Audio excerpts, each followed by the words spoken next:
الحمدللہ رب العالمین والصلاة والسلام علی سید المرسلین وآلہ واصحابہ اجمعین، اما بعد فاعوذ باللہ من الشیطان الرجیم، بسم اللہ الرحمن الرحیم۔ معزز سامعین محترم، میری جانب سے آپ سب کو السلام علیکم ورحمۃ اللہ قبول ہو۔ آج کا ہمارا موضوع حج ہے۔ دین اسلام کا 5واں بنیادی رکن حج ہے۔ حج کے لغوی معنی زیارت کا ارادہ کرنے کے ہیں۔ شریعت کی زبان میں حج اس عبادت کو کہتے ہیں کہ جب انسان اللہ رب العزت کے گھر بیت اللہ کی زیارت کا ارادہ کرتا ہے اور مکہ مکرمہ میں مقررہ ایام کے اندر اللہ اور اس کے پیارے رسول صلی اللہ علیہ وآلہ وسلم کے احکامات کے مطابق مناسک حج کی ادائیگی حج کہلاتا ہے۔ حج ہر بالغ عاقل اور صاحب استطاعت مسلمان پر فرض ہے، اور زندگی میں یاد رکھیں صرف ایک مرتبہ جو ہے فرض ہے۔ اللہ رب العزت کی ذات اقدس نے اس کی فرضیت کے بارے میں واضح حکم جو ہے دیا ہے۔ سورہ آل عمران آیت نمبر 97 کے اندر اللہ رب العزت نے ارشاد فرمایا ہے، وَلِلَّهِ عَلَى النَّاسِ حِجُّ الْبَيْتِ مَا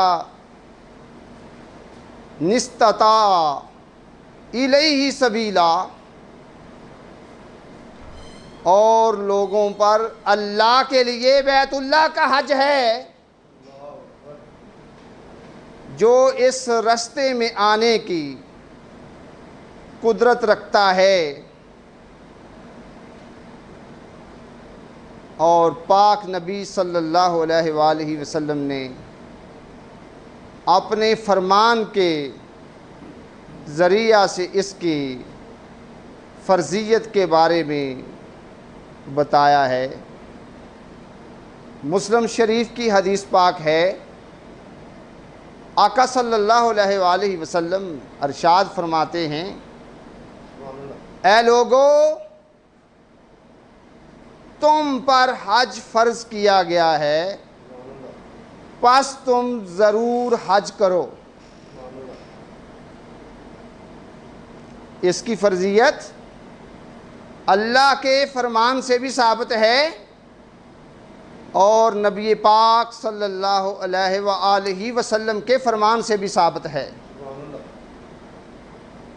اور یہ ہمارے دین کا بڑا اہم رکن ہے۔ معزز سامعین محترم،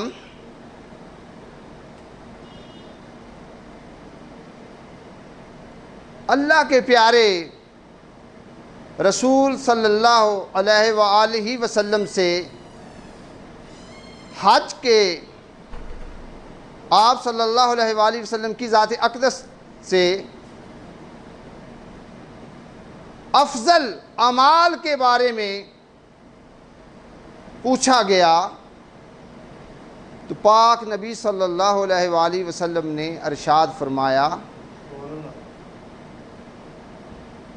اللہ اور اس کے رسول پر ایمان لانا، یعنی سب سے پہلا افضل عمل جو ہے وہ اللہ اور اس کے رسول صلی اللہ علیہ وآلہ وسلم کی ذات اقدس پر ایمان لے کر آنا سب سے افضل عمل یہ ہے۔ پھر فرمایا اللہ کے راستے میں جہاد کرنا، اور پھر فرمایا حج کرنا۔ یعنی حج جو ہے افضل اعمال میں اس کو آقا صلی اللہ علیہ وآلہ وسلم نے شامل کیا ہے۔ تو یاد رکھیں، میں عرصہ 28 سال سے لوگوں کو ایک بات سمجھانے کی کوشش کر رہا کہ سب سے افضل عمل جو ہے وہ اللہ اور اس کے رسول صلی اللہ علیہ وآلہ وسلم پر ایمان لے کر آنا ہے۔ ایمان جو ہے وہ سب سے اعلیٰ عمل ہے۔ ایمان اگر ہے ہی نہیں، اعمال صالح جو ہیں وہ کیسے ہیں؟ ان کی کوئی بھی بنیاد نہیں، ان کی کوئی بھی حیثیت نہیں ہے۔ اعمال صالح کی حیثیت اس وقت بنے گی جب اللہ اور اس کے رسول صلی اللہ علیہ وسلم کی ذات اقدس پر ایمان لایا جائے گا۔ ایمان ہے کیا؟ اللہ اور اس کے رسول صلی اللہ علیہ وآلہ وسلم کی محبت کو اپنے دل کے اندر موجزن کرنا، یعنی اپنے دل کی بستی کو اللہ اور اس کے رسول صلی اللہ علیہ وآلہ وسلم کی محبت سے آباد کرنا۔ اور جس دل میں اللہ اور اس کے رسول صلی اللہ علیہ وسلم کی محبت ہوتی ہے وہ دل زندہ ہوتا ہے، اور جس دل میں اللہ اور اس کے رسول صلی اللہ علیہ وسلم کی محبت نہیں ہے وہ دل جو ہے وہ مردہ ہے، ویران ہے، اجڑا ہوا ہے۔ آباد فقط وہ دل ہے جس دل میں ہر وقت اللہ کی اور اس کے رسول صلی اللہ علیہ وسلم کی جو محبت ہے وہ موجزن رہتی ہے۔ اور یاد رکھیں، محبت جب دل میں ہوگی اعمال صالح خود ہونا شروع ہو جائیں گے، انسان کی زندگی خود بخود بدلنا شروع ہو جائے گی۔ اور یاد رکھیں، اللہ اور اس کے رسول صلی اللہ علیہ وسلم کی دل میں محبت کیسے پیدا ہوتی ہے؟ جب آپ دل کو جو ہے پاک کر لیتے، پاکیزہ کر لیتے، اس کو گندگیوں سے، غلاظتوں سے صاف کر لیتے ہیں، تو اس وقت جو ہے اللہ اور اس کے رسول صلی اللہ علیہ وسلم کی جو محبت ہے وہ دل کے اندر موجزن ہونا شروع ہو جاتی ہے۔ معزز سامعین محترم، پیارے نبی صلی اللہ علیہ وآلہ وسلم نے مسلم شریف کے اندر یہ حدیث جو ہے موجود ہے، آقا صلی اللہ علیہ وآلہ وسلم نے ارشاد فرمایا کہ جس نے بیت اللہ کا حج کیا اور گناہ اور نافرمانی سے بچا، محفوظ رہا، تو وہ گناہوں سے اس طرح پاک ہو گیا جیسے کہ اس کی ماں نے اس کو آج ہی جنا ہو۔ معلوم یہ ہوا کہ حج جو ہے ہمارے گناہوں کو پاک کر دیتا ہے، ہم کو پاکیزگی جو ہے وہ عطا کرتا ہے۔ اور اسی طرح آقا صلی اللہ علیہ وآلہ وسلم کی ذات اقدس نے ارشاد فرمایا، اور یہ حدیث بخاری شریف میں اور مسلم شریف میں موجود ہے۔ پاک نبی صلی اللہ علیہ وسلم ارشاد فرماتے ہیں، گناہوں کی آلودگی سے پاک اور نیکیوں سے بھرپور حج کی جزا جنت ہی ہے۔ یعنی حج کرنے والوں کو جنت کی خوشخبری بھی آپ صلی اللہ علیہ وآلہ وسلم نے دی ہے۔ کیوں؟ کہ وہ گناہوں سے پاک ہو جاتے ہیں اور نیکیوں کی جانب گامزن ہونا شروع ہو جاتے ہیں اور اپنی زندگیوں کو وہ پاکیزہ کر لیتے ہیں، پارسائی کی جانب آ جاتے ہیں۔ ایسے لوگوں کو آپ نے جنت کی بھی جو ہے خوشخبری دی۔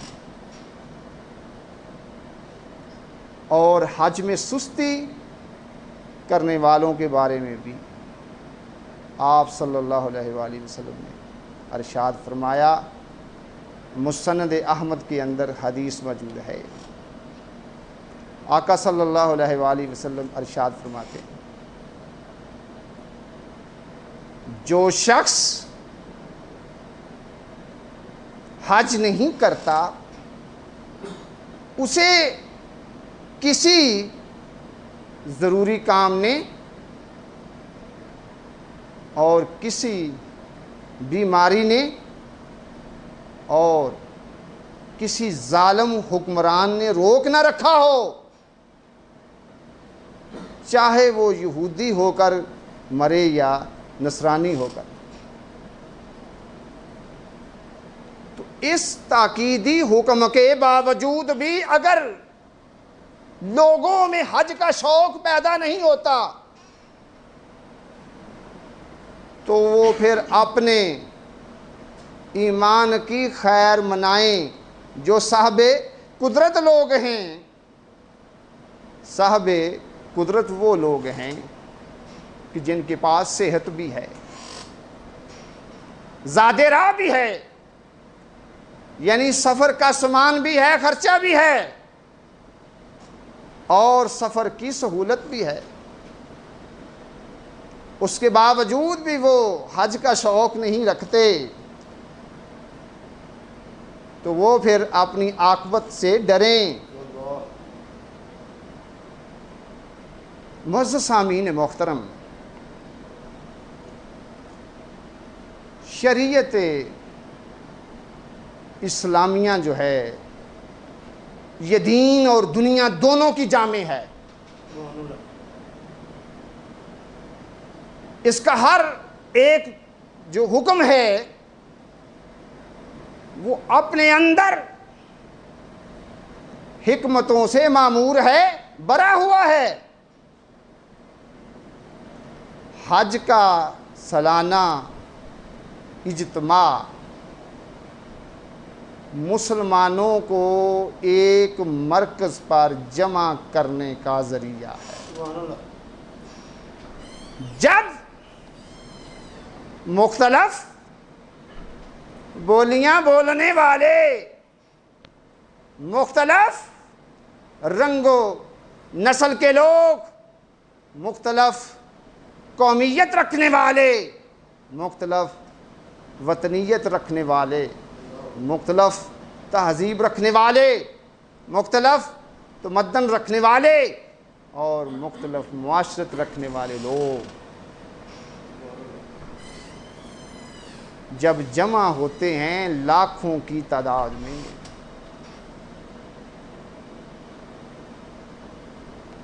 اور بیت اللہ کے پاس جب وہ آتے ہیں اس وقت وہ اپنی وطنیت، قومیت رنگ و نسل، لباس، زبان، ہر چیز کو بھول جاتے ہیں اور ایک ملت کا تصور پیش کرتے ہیں۔ دنیا والوں کو یہ بتاتے ہیں کہ ہم پاک نبی صلی اللہ علیہ وآلہ وسلم کی ہم امتی ہیں، ہم ایک قوم ہیں، ہم چاہے جس علاقے میں بھی رہیں، جس ملک میں بھی رہیں، چاہے ہم عربی ہوں یا عجمی ہوں، گورے ہوں یا کالے ہوں، لیکن ہم ایک ملت ہیں، جس کے متعلق حضرت علامہ اقبال رحمۃ اللہ علیہ نے فرمایا، اپنی ملت پر قیاس اقوام مغرب سے نہ کر، خاص ہے ترکیب میں قوم رسول ہاشمی۔ یعنی حج کے موقع پر مسلمان اپنی عملی وحدت کا ثبوت پیش کرتے ہیں کہ حضور صلی اللہ علیہ وآلہ وسلم کے ماننے والے ایک ملت ہیں، ایک قوم ہیں، کہ جس نے بھی نبی پاک صلی اللہ علیہ وآلہ وسلم کا کلمہ جو ہے پڑھا ہے، وہ ایک قوم ہے، چاہے وہ جس علاقے میں بھی رہتا۔ معزز سامعین محترم، دین اسلام برابری کا درس دینے آیا ہے اور اس کا عملی مظاہرہ ہمیں حج کے موقع پر دیکھنے کو ملتا ہے، جب عملی طور پر مساوات قائم ہوتی ہے کہ چاہے کوئی غریب ہے، امیر ہے، مشرق والا ہے، مغرب والا ہے، اجمی ہے، عربی ہے، جاہل ہے یا عالم ہے، سب ایک ہی لباس کو پہنتے ہیں اور سب ایک جیسی صورت جو ہے بناتے ہیں۔ سارے کے سارے جو فرق ہیں ختم ہو جاتے ہیں اور ایک ہی جگہ پہ جمع ہوتے ہیں، اور یہ مساوات کا سب سے زیادہ عملی مظاہرہ جو ہے وہ حج کے موقع پہ دیکھا جاتا ہے کہ اسلام دنیا والوں کو یہ درس دے رہا ہے کہ تم سب جو ہو آدم علیہ السلام کی اولاد ہو،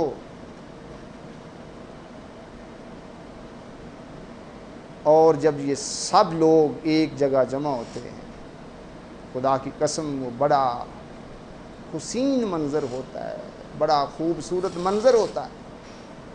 سبحان اللہ۔ اسلامی مساوات اس وقت اپنی پوری شان کے ساتھ جلوہ گر ہوتی ہے اور ہر طرف یہ صداؤں کی گونج بلند ہوتی ہے، لبیک اللہم لبیک، نعرہ تکبیر، نعرہ رسالت، نعرہ حیدری، نعرہ غوثیہ۔ تو حج کی بے شمار جو ہیں حکمتیں ہیں۔ جو لوگ قدرت رکھتے ہیں، طاقت رکھتے ہیں، ان کو چاہیے کہ وہ حج جو ہے لازمی طور پر کریں۔ اللہ تعالیٰ کا حکم بھی ہے اور پیارے آقا صلی اللہ علیہ وسلم کا حکم بھی ہے اور آپ صلی اللہ علیہ وآلہ وسلم کی سنت بھی ہے، اور یہ زندگی میں ایک بار جو ہے فرض ہے۔ دعا ہے کہ اللہ رب العزت ہم سب کو حج کرنے کی توفیق عطا فرمائے، آمین۔